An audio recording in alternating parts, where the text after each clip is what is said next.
Exhaling, he dragged a hand across his face, leaving a red smear on his forehead. Miraculously, the spears had just barely missed Nanami's major organs, and none of her major arteries had been cut either. He'd had to suture her intestines and spleen, but to escape fatal injury with as many wounds as she had, she was incredibly lucky. Or maybe it wasn't that she was lucky, but that he was?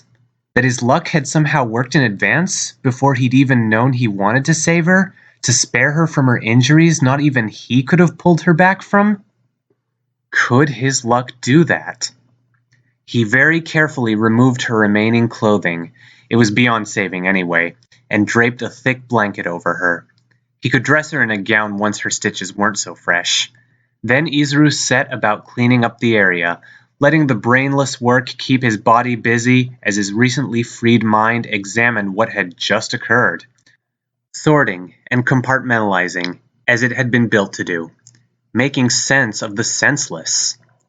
Fact: Nanami Chiaki had come within a hair's breadth of being executed by Enoshima Junko and would have died without outside intervention. Fact: he had been that outside intervention, saving her life. Fact: he didn't understand his motive for doing so. That was the crux of it. Izuru was not a doer, he was an observer. He succeeded at whatever he did.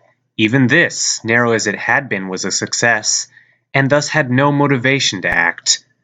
Constant success became tiring, boring, and he had no connections to the world, no investments, nothing and no one to care about.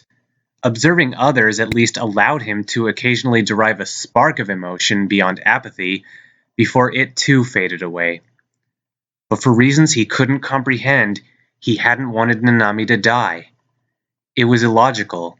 He'd only met her twice. There was no reason to care about her or her fate. And yet there was something there, he thought as he attempted to work out why he cared so much. Some familiarity, some spark, something that drew him to her from that first meeting. Interested him in a way he'd only felt when Enoshima cooed about the promises of despair. But he'd only been curious about the concept, not Enoshima herself. Not like he had been curious about Nanami. Maybe that was why he'd saved her. Because she was fascinating, complex, the only bright object in his world of monotonous gray. But no, that was too clinical, too distant.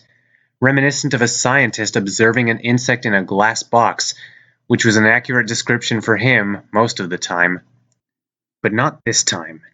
Mere curiosity didn't account for the whirlwind of emotions that had descended upon him as he watched her bleed out, nor the tears he'd shed without realizing. An emotional response to an emotional event, which implied an emotional investment, an emotional connection, one that likely tied into his immediate fascination with her. Izuru frowned as his mind came to the only logical explanation left. A logical explanation that was most definitely illogical. Logically, it was Hinata Hajime's memories and emotions influencing him. Nanami's reaction to seeing him implied she had known his past self, been close to him.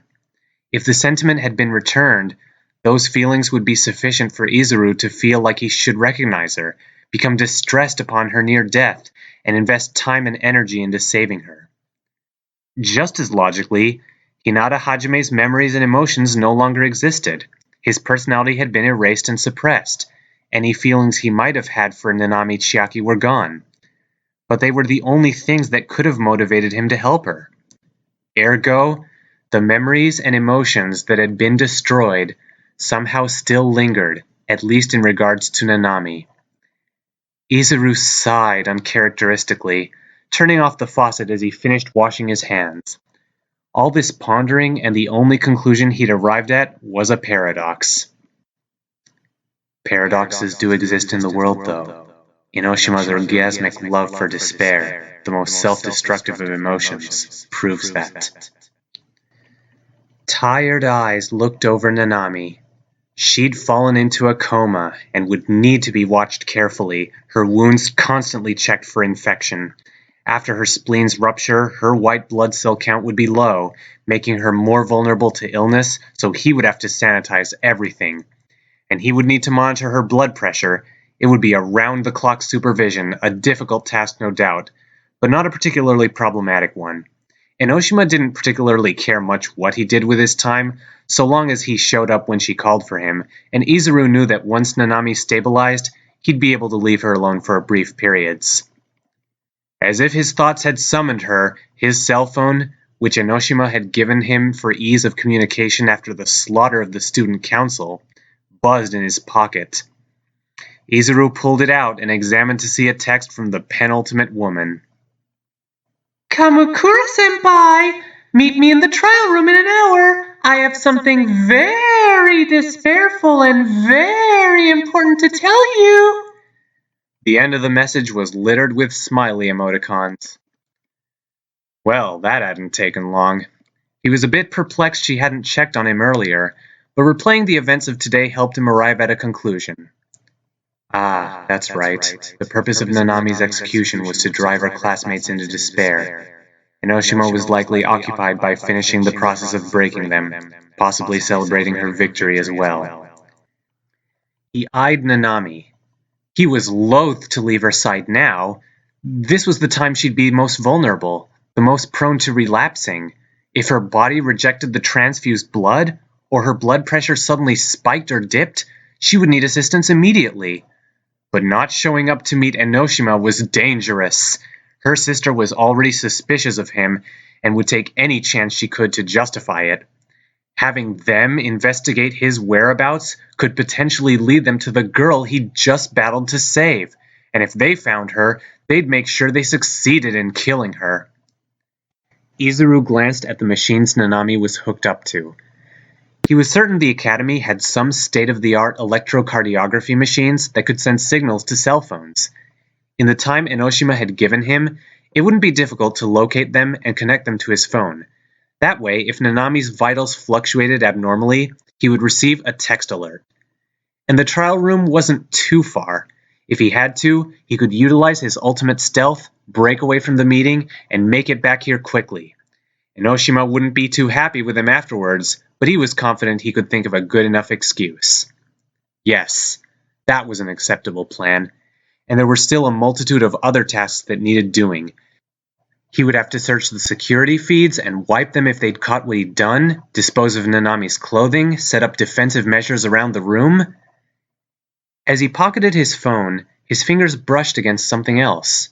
Small, metallic, hard, oddly shaped. Izuru paused mid-strife and withdrew the object. It was Nanami's hairpin, which had somehow made its way into his pocket during his mad rush to save her. He stared at it, feeling a strange emotion swell within him, contemplated throwing it away, then slide it back in. Nanami would probably want it back when she woke up, but until then, there was no reason not to keep it with him. End of Chapter 1. Author's note. Izuru never actually addresses anyone by name, so I had to decide for myself how he would. His usage of keigo, a formal style of Japanese speech, and boku suggests he's pretty polite, but he's so removed from the world I can't see him using honorifics, so he calls people by just their surnames. I did a lot of research on proper medical procedures and the locations of organs for this chapter, but as always, there's the chance I may have missed something or gotten it wrong, so if you see anything incorrect, let me know. From the screenshots I took of Chiaki's death, watching that again sucked. She had 3 wounds in her abdomen, 2 low, 1 high. I drew up a medical chart to see if they'd hit anything. The lower wounds lined up approximately with her spleen and intestines.